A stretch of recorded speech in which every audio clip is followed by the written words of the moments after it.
नमस्कार, मी विशाल परदेशी. या बुलेटिनमध्ये आपलं सगळ्यांचं स्वागत. सुरुवात करूयात आत्ता या क्षणाच्या महत्त्वाच्या बातमीनंतर. बातमी आहे राज्यातल्या वीज तुटवड्याच्या संदर्भातली. राज्यात निर्माण झालेल्या वीज संकटावर आज राज्य मंत्रिमंडळाची तातडीची बैठक झाली आणि या बैठकीत आज महत्त्वाचे काही निर्णय घेण्यात आलेले आहेत. या बैठकीत वीज खरेदी करण्यास मान्यता देण्यात आली आहे. केंद्राच्या दरापेक्षा कमी दरात वीज मिळणार असल्यानं मंत्रिमंडळ बैठकीत हा निर्णय घेण्यात आल्याचं ऊर्जा मंत्री नितीन राऊत यांनी सांगितलं. या निर्णयामुळे 100 ते 150 कोटी रुपयांचा अतिरिक्त भार जो आहे तो राज्य सरकारवर पडणार आहे. मागील वर्षी देखील जर आपण पाहिलं तर 192 कोटी रुपयांचा खर्च आल्याची माहितीही नितीन राऊत यांनी दिली आहे.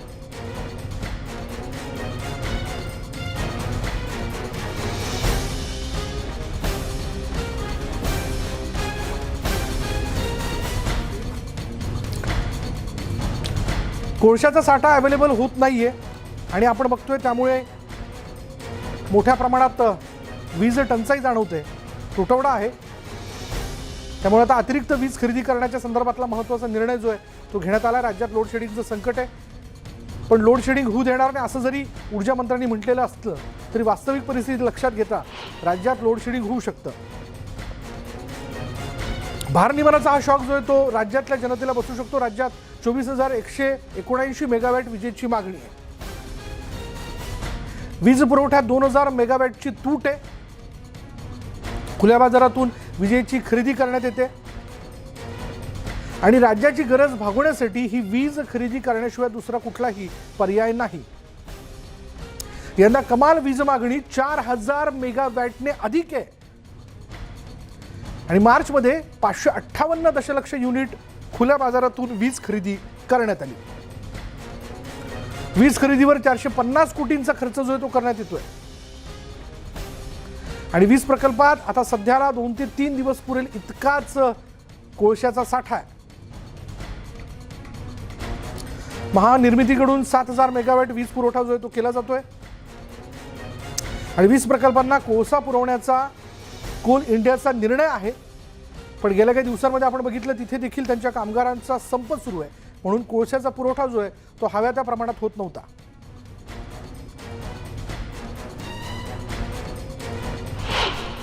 कोळशाचा साठा हा मुबलक अवेलेबल होत नाही आणि तो उपलब्ध होत नसताना प्लांट चालवणं सुद्धा जिकरीचं झालेलं आहे. त्याचं सुद्धा नियमन करावं लागतं आहे आणि त्याचं व्यवस्थापन करून प्रत्येक प्लांट चालला पाहिजे, हा आमचा प्रयत्न त्या ठिकाणी चालला आहे.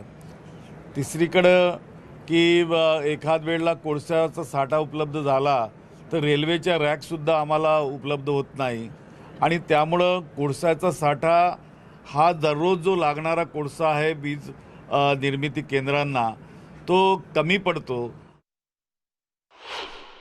कारण विजेचा वापर फार मोठ्या प्रमाणावर म्हणजे पंप असतील, एअर कंडिशन असेल, इतर काही गोष्टी असेल मोठ्या प्रमाणावर वाढला आहे आणि म्हणून विजेचं जर शॉर्टेज निर्माण होत आहे तर त्यासाठी गुजरातमध्ये असलेल्या एका कंपनीबरोबर 2 महिन्यासाठी काही वीज खरेदी करण्याच्या संदर्भामधली ही चर्चा होती आणि त्याला मंत्रिमंडळाने मान्यता दिली की कुठल्याही पद्धतीमध्ये कुठल्याही प्रकारे लोड शेडिंग होणार नाही याची काळजी घ्या आणि ती विकत घ्या. दुसरी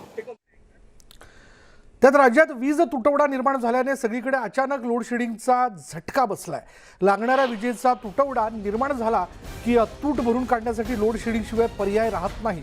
कोळसा मिळत नसल्याने त्याचा वीज उत्पादनावर परिणाम झाला आणि राज्यातील पाण्यावर वीज उत्पन्नावर देखील वीज निर्मितीवरती देखील परिणाम झाला. कारण प्रकल्पाच्या पाणी पातळीत मोठी घट झाली आहे. पुढच्या काळात या दोन्ही मार्गाने मिळणाऱ्या वीज उत्पादनात वाढ शक्य नसल्याने पूर्ण उन्हाळा लोड शेडिंग सहन करावं लागू शकतं असं भाकीत महावितरणचे व्यवस्थापकीय संचालक मंगेश गोंदावले यांनी औरंगाबादमध्ये केलं.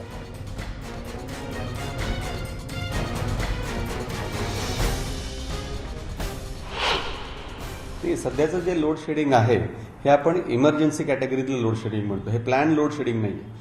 कारण याचे कारणच असं आहे की सध्याची जी काही उन्हाळ्याची परिस्थिती आहे आणि वाढलेली डिमांड आहे, म्हणजे आत्तापर्यंत आपण हायेस्ट जो काही सप्लाय दिला होता तो 27,000 मेगावॅट ह्याच्यापेक्षा जास्त दिला होता, पण आता 28,000 28,500 अशा पद्धतीनं विजेची डिमांड सुरू झालेली आहे आणि मग तिथे एक गॅप क्रिएट होतो.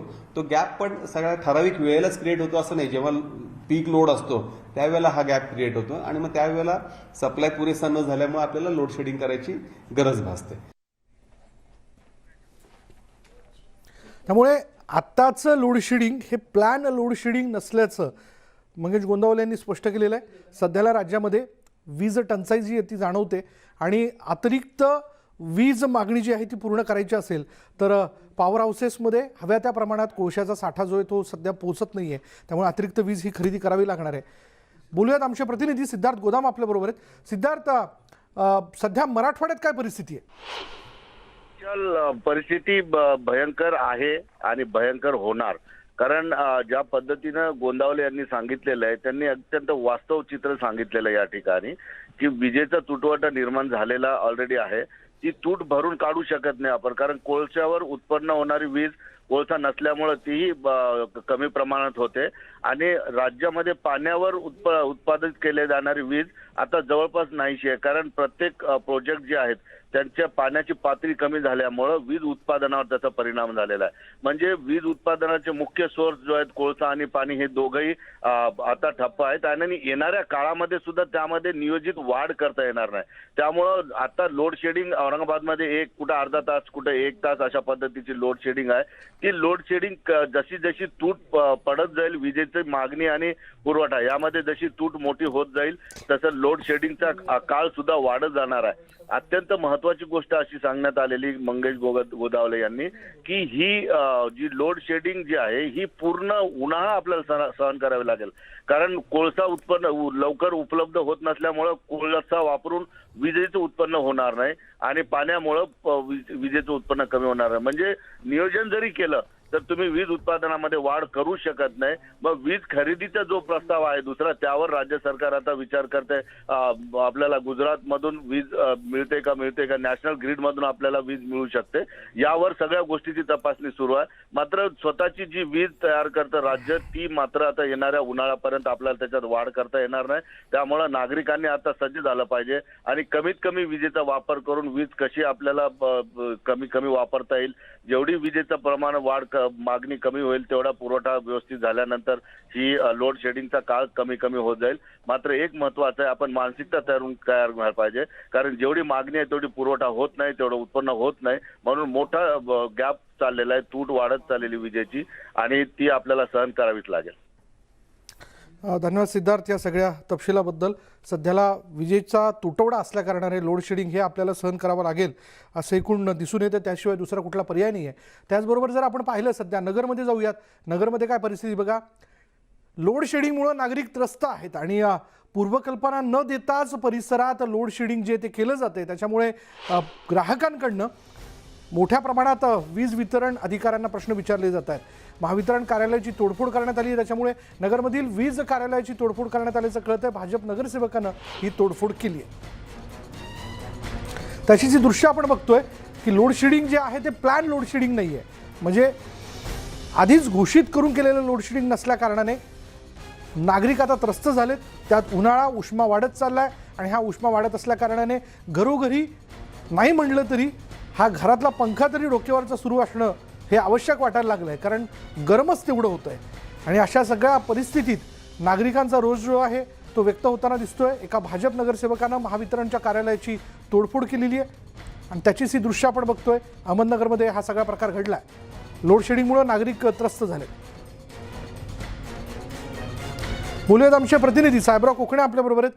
साहेबराव, काय परिस्थिती आहे अहमदनगरमध्ये? विशाल, गेली 2 ते 3 दिवसापासून अचानकपणे नगर जिल्ह्यामध्ये लोड शेडिंग सुरू झालेलं आहे आणि लोकांना कुठल्याही प्रकारची कल्पना नाही. आता लोड शेडिंग सुरू झाल्यामुळे नागरिक हैराण आहे. एकीकडे उन्हामुळे होणारी लहीलही आणि त्यामध्ये वीज नसल्यामुळं अनेक नागरिकांना समस्या जातात.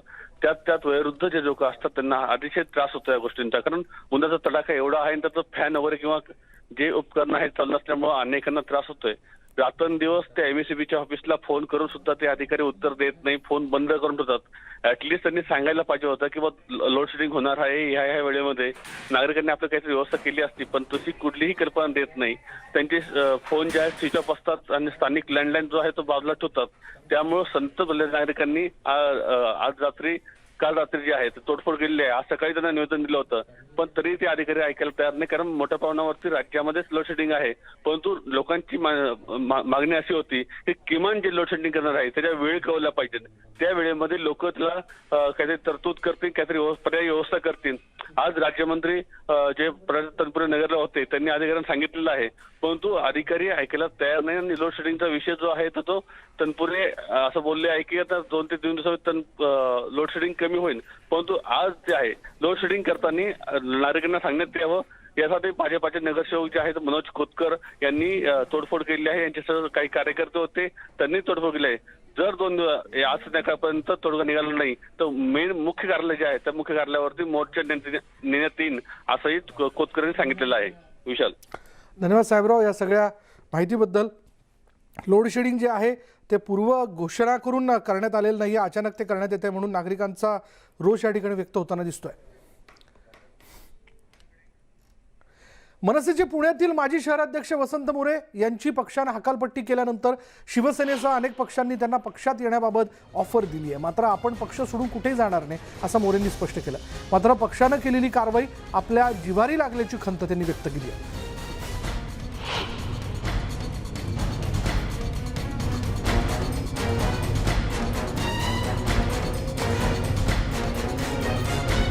राज ठाकरेंनी गुढीपाडव्याच्या दिवशी केलेल्या भाषणामध्ये जागोजागी मशिदींसमोर भोंग्याच्या माध्यमातून हनुमान चालीसेचं पठण करा असं म्हटलं होतं. तसे आदेश त्यांनी सगळ्या कार्यकर्त्यांना दिलेले होते. पण वसंत मोरेंनी या संदर्भात या आदेशाचं पालन करण्याच्या संदर्भात नकार दिला, कारण त्यांचं असं म्हणणं होतं की माझ्या प्रभागामध्ये बहुसंख्य अल्पसंख्याक आहेत, मुस्लिम बांधव आहेत आणि सध्या रमजानचा महिना आहे. बहुतांशी माझे मतदार मला येऊन प्रश्न विचारतात की रमजानच्या महिन्यात असं काही करू नका, कारण यामुळे कायदा आणि सुव्यवस्थेची परिस्थिती निर्माण होऊ शकते. या सगळ्या याच्यामुळे मी या आदेशाचं पालन करू शकत नाही किंवा हे हनुमान चालीचं पठण मी माझ्या प्रभागात करू शकत नाही असं त्यांनी स्पष्ट केलं होतं. अर्थात मी एक पक्षाचा कार्यकर्ता किंवा नेता असण्याबरोबर मी एक लोकनिर्वाचित प्रतिनिधी देखील आहे आणि त्यामुळे प्रतिनिधी म्हणून माझ्या प्रभागात शांतता राखणं हे माझं कर्तव्य आहे असं कारण त्यांनी पुढे केलं होतं. अर्थात ते कारण त्यांच्या वतीने समर्थनीय होतं किंवा अर्थात ते पटण्यासारखं देखील होतं. पण त्यांची तडकाफडकी पुणे मनसे शहराध्यक्ष पदावरनं हकालपट्टी करण्यात आली, त्यांच्या जागी त्यांचे सहकारी बाबर यांची नियुक्ती करण्यात आली आणि आता तर थेट त्यांची पक्षातनं हकालपट्टी करण्यात आलेली आहे. पण असं असतानाही वसंत मोरे यांनी पक्ष सोडून जाणार नाही असं स्पष्टपणे सांगितलेलं आहे. त्यांनी असं म्हटलं की मी अजूनही पक्षाबरोबर आहे. शिवसेनेच्या वतीने देखील त्यांना पक्षात येण्याच्या संदर्भात थेट उद्धव ठाकरेंकडे विचारणा करण्यात आल्याचं वसंत मोरेंनी स्पष्ट केलेलं आहे. आणि केवळ शिवसेनाच नाही तर इतर पक्षांनी देखील आपण आमच्या पक्षात यावं असं म्हटलेलं आहे. तसं बघायला गेलं तर नाशिक नंतर पुण्यामध्ये देखील मनसेची जी काही मोर्चेबांधणी आहे ती मोर्चेबांधणी करण्यामध्ये वसंत मोरे यांचा सगळ्यात मोठा हातभार लागलेला आहे. आणि असं असल्या कारणाने आपण जर पाहिलं तर मला थेट पक्षातनं काढल्याबद्दल मला जिव्हारी लागल्याचं वसंत मोरेंनी या ठिकाणी स्पष्ट केलं आहे. पुढे पाहूयात. अनिल देशमुखांवरील सुनावणी पुढे ढकलण्यात आली आहे. 2 आठवड्यांनी आता पुढली सुनावणी जी आहे ती करण्यात येईल. मेडिकल इमर्जन्सी असेल तरच तातडीने सुनावणी घेतली जाणार असल्याचं न्यायालयाच्या वतीने स्पष्ट करण्यात आलं आहे. न्यायालयाला गृहीत धरू नका, तुमच्या आधी अनेक अर्ज प्रलंबित आहेत, त्यांना डावलणं योग्य ठरणार नाही असं देखील न्यायालयानं सुनावणी दरम्यान खडसावलं.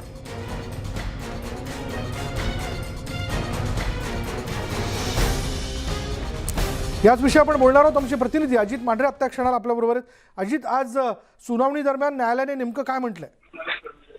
विशाल, न्यायालयाने अगदी स्पष्ट केलेलं आहे की जर तुमची मेडिकल इमर्जन्सी असेल तर तुम्ही या प्रकारे आम्ही तुम्हाला तातडीची सुनावणी घेऊ, किंवा तुमचे या आधीचेच अनेक ऍप्लिकेशन अनेक अर्ज जे आहेत ते पेंडिंग आहेत. असं असताना तुम्ही अशा पद्धतीनं नवीन अर्जावरती जामीन अर्जावरती सुनावणी घेण्यास दबाव आणणं हे चुकीचं आहे. अशा पद्धतीने कोर्टाला गृहीत धरू नका. जे रितसर आहे, ज्या मार्गाने सगळं जी सुनावणी घेतली जाईल आणि तुम्हाला न्याय दिला जाईल.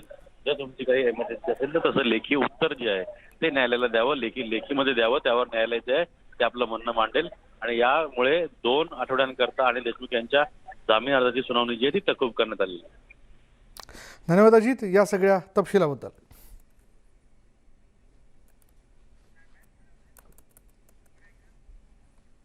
पुढे आपण पाहणार आहोत आरे कारशेडचा वाद आणखी पेटण्याची शक्यता आहे. हो, मुंबई हायकोर्टानं कांजूरमार्ग मेट्रो कारशेडवरून राज्य आणि केंद्र सरकारला खडसावलं होतं. मेट्रो कारशेडचा वाद सामंजस्यानं मिटवा तुमचं राजकारण कोर्टात आणू नका असे निर्देश हायकोर्टाने दिले होते। त्यानंतर आता केंद्र सरकारने राज्य सरकारला आरे कारशेड हलविण्याच्या निर्णयावर पुनर्विचार करावा यासाठी पत्र पाठवलं आहे। कारशेड कांजूरमध्ये हलवण्याऐवजी ते आरेमध्येच ठेवावं असं या पत्रात सांगण्यात आलं आहे। त्यामुळे आता केंद्र आणि राज्यामधील मेट्रो कारशेडमधून होणारा वाद मिटणार की वाढणार हे आता बघणं फार महत्त्वाचं ठरणार आहे।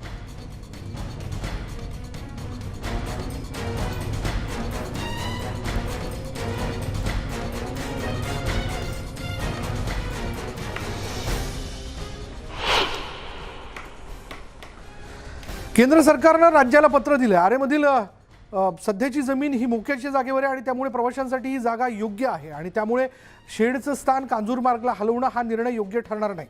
महाराष्ट्र सरकारने आरे डेपोच्या जागेवर पुन्हा काम सुरू करावं आणि हा प्रकल्प अंतिम टप्प्यात आहे। आरे इथल्या जमिनीवर कोणतेही खटले नाहीत, त्यामुळे काम सुरू करण्यास कोणतीही अडचण येणार नाही। मात्र कांजूरमार्ग इथल्या जमिनीवर अनेक खटले आहेत। रखडलेल्या प्रकल्पाचा खर्च दिवसेंदिवस वाढतोय आणि हा पैसा जनतेचा आहे हे लक्षात ठेवा। कांजूरमार्ग मेट्रो कारशेडचा वाद हा सामंजस्याने मिटवला पाहिजे, जेणेकरून जनहिताचा प्रकल्प मार्गी लागेल। सरकारनं जनतेसाठी काम करताना आपापसातले वाद विसरायला हवेत, तेव्हा तुमचं राजकारण कोर्टात आणू नका असं स्पष्टपणे म्हणण्यात आलंय।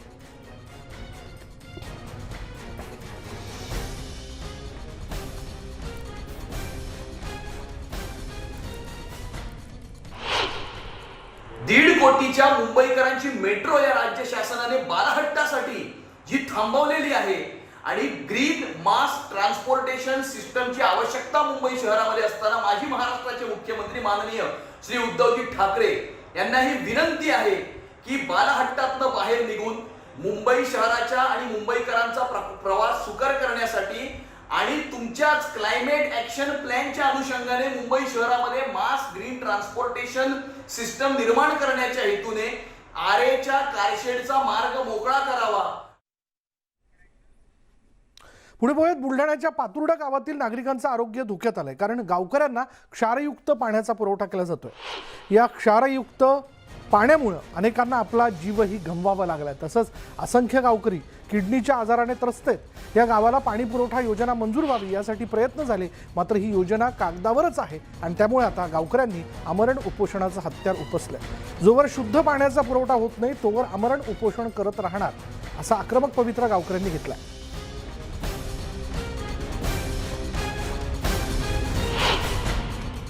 आम्हाला चांगलं पाणी द्यावे आणि आमच्या बिमाऱ्या खूप वाढत आहे। आमच्या लेकरांना खूप त्रास होत आहे, संडास उलटी लघवी वगैरे किडनीचा खूप त्रास होत आहे। आमच्या गावामध्ये आम्हाला एक चांगली टाकी द्यावी मोठी, तोपर्यंत आम्ही उपोषणाला बसतच राहते। पातुर्डा गावात खूप पाण्याचा त्रास आहे। आमचे लहान लहान मुलं आम्ही घरी सोडून उन्हात आणत पाण्याला फिरतो इकडे तिकडे।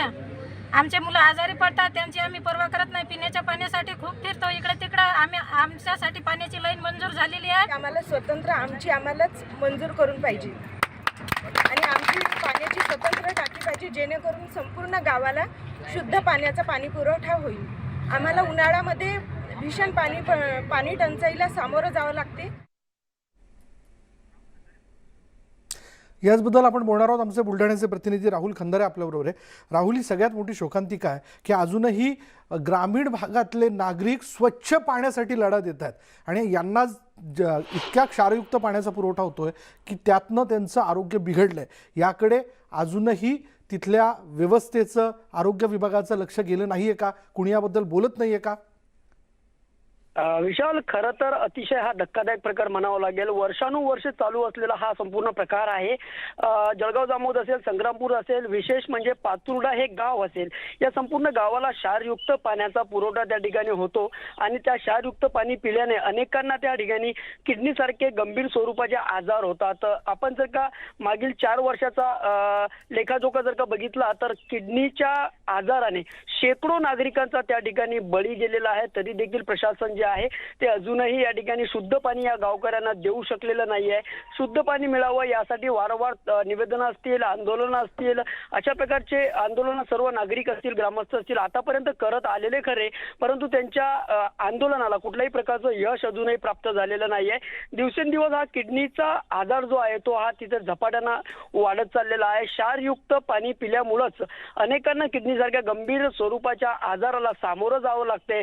तरी देखील प्रशासन असेल, असेल, आरोग्य विभाग असेल, यांचे डोळेझाग हे का करतायत हा खरा तर प्रश्न या ठिकाणी उपस्थित होतोय. आता तर पाचुर्डा वासियांनी स्वच्छ आणि शुद्ध पाणी मिळावं यासाठी गावामध्येच त्या ठिकाणी आमरण उपोषण सुरू केलेलं आहे. जोपर्यंत शुद्ध पाण्याचा प्रश्न मिटत नाही तोपर्यंत आता उपोषण सोडणारच नाही, अशा प्रकारची आक्रमक भूमिका जी आहे ती या ठिकाणी पातुर्डा ग्रामवासियांनी घेतलेली आहे. विषारी पाणी पिऊन मरण आल्यापेक्षा उपोषण मंडपातच मरू असा प्रकारचा आक्रमक इशारा देखील या ठिकाणी ग्रामस्थ देताना पाहावयास मिळत आहेत. खरं तर आपण जर बघितलं तर या ठिकाणी क्षारयुक्त पाणी जे आहे ते पाणी पिल्यानंतर त्या ठिकाणी युवा पिढी असेल, त्याचबरोबर वयोवृद्ध नागरिक असतील, यांना मोठ्या प्रमाणात त्या ठिकाणी त्रास सहन करावा लागतो आणि त्याचा क्षारयुक्त पाणी पिल्यानंतर किडनीसारखा गंभीर स्वरूपाचा आजार जो आहे तो या ठिकाणी नागरिकांना जळतोय.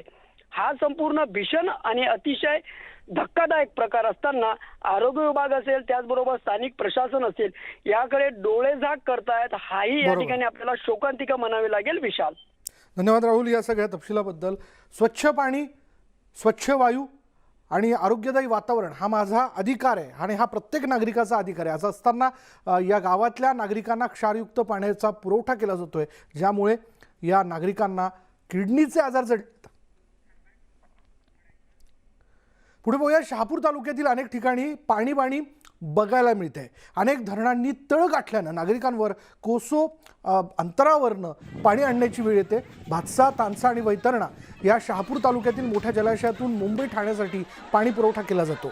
त्यामुळे धरणांमधील पाणी पातळी कमी होते. शहापूर तालुक्यात यंदा पाऊस चांगला झाला तरीही पाणी टंचाईने या तिथल्या स्थानिकांना ग्रासलंय. या तालुक्यातील अनेक गाव पाड्यांवरील कूपनलिकांसह विहिरीने तळ गाठलाय आणि त्यामुळे महिलांना पाण्यासाठी 3 ते 4 किलोमीटर अंतरापर्यंत डोक्यावर हंडा घेऊन भर उन्हातानात पायपीट करावी लागते. यावर उपाय म्हणून पाणी पुरवठा विभागाकडून टँकरने पाणी पुरवठा केला जातो. यंदाही 11 पाण्याच्या टँकरद्वारे 5 गावं आणि 27 आदिवासी पाड्यांना पाणी पुरवठा सुरू आहे.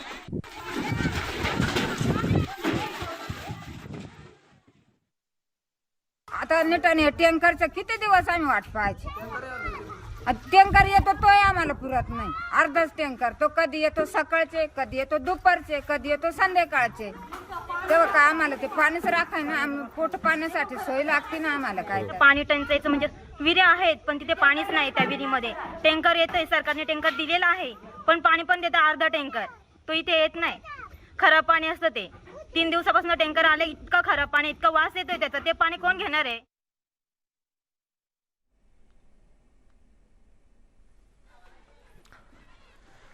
आणि याचबद्दल आपण बोलणार आहोत. आमचे प्रतिनिधी रवी शिंदे आपल्याबरोबर असणार आहेत. थोड्याच वेळात आपण रवीला संपर्क करण्याचा प्रयत्न करू, पण ही दृश्यच बरेच काही सांगून जातात. या दृश्यांमध्ये बघा, या रखरखत्या उन्हामध्ये अनवाणी पायाने या सगळ्या महिलांना पाण्याकरता म्हणून पायपीट करावी लागते, एका हंडाभर पाण्यासाठी. म्हणजे आता नेहमीची झाली ही दृश्य असं म्हणण्याची वेळ आली आहे. उन्हाळा आला की या भागामधली ही दृश्य आपल्याला हमखास बातमीच्या माध्यमातून पुढे येताना दिसतात. पुढे आपण बघणार आहोत, मावळला पाणी पुरवठा करणाऱ्या पवना धरणाच्या पाण्यावरती तेलाचा तवंग आल्याने नागरिकांच्या आरोग्याचा प्रश्न निर्माण झाला आहे. पवना धरणाच्या पाण्यावर हा तेलाचा तवंग कसा आला याबाबत पवना धरण उपअभियंता अशोक शेटे यांनी देखील उत्तर ते देऊ शकलेले नाही आहेत आणि त्यांना याबाबत विचारलं असता पवना धरणातील पाणी सोडण्यासाठी सध्या हायड्रोलिक यंत्रांचा वापर केला जातोय आणि यातून काही प्रमाणात तेल गळती होऊन ते पाण्यात मिसळलं असावं असा अंदाज व्यक्त करण्यात आला. जयगडच्या समुद्रात सध्या डॉल्फिनची मच्छीमार बोटींसोबतच्या आगळ्या वेगळ्या शर्यतीचा व्हिडिओ जो आहे तो सोशल मीडियावर जोरदार व्हायरल होतोय. खास असा हा व्हिडिओ आहे आणि या जयगड खाडीत मासेमारी करण्यासाठी गेलेल्या मच्छीमारांच्या बोटीच्या समोर हे डॉल्फिन आले असताना ही दृश्य त्या व्यक्तीने आपल्या कॅमेऱ्यात टिपलेली आहेत. रत्नागिरीपासून गणपतीपुळे, गुहागर, दापोली समुद्रात डॉल्फिनची संख्या खूप मोठ्या प्रमाणात आहे. मात्र अशा प्रकारे बोटीच्या आजूबाजूला मुक्तपणे पोहणारे डॉल्फिन बघणं हे दृश्यच खास आहे.